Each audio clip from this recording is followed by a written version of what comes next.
সকাল সকাল শুরু হলো আমার ছেলের খেলা দিয়ে আর আমার কাপড় মেলা দিয়ে। কাপড় মেলতে মেলতে দিন শুরু করলাম। যা রোদে আমি কি বলবো তোমাদেরকে, থাক বলবো না, এই তোমরাই দেখে নাও কতটা রোদ উঠছে এখানে। আর এই যে আমার ছেলের বিছানায় ব্ল্যাঙ্কেট নিয়ে খেলা, নতুন একটা খেলা। কতদিন যে চলবে এই খেলাটা সেটা আমিও জানি না, তোমাদেরকেও জানাতে পারলাম না, ঠিক আছে।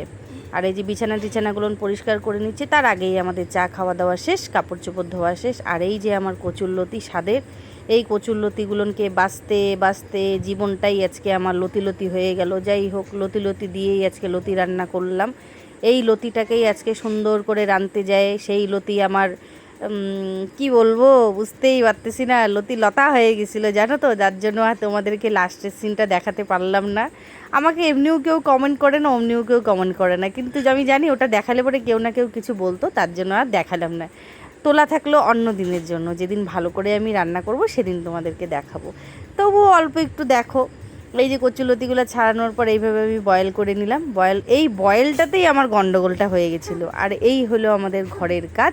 আজকের পর থেকে আমি আর তোমাদেরকে আমার ঘরের কাজ দেখাবো না। আর এই যে কচুরলতিটা রান্না করছি, রসুন সম্বার দিলাম, এর মধ্যে ঝাপাং করে কচুরলতিগুলো ছেড়ে দিলাম। এই যে কচুরলতির আমার গন্ডগোলটা এখান থেকেই শুরু হবে।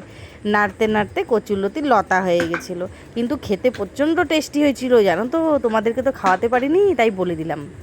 আমার ছেলে সারাদিন চলছে ব্ল্যাঙ্কেট খেলা, সন্ধ্যাবেলাও ব্ল্যাঙ্কেট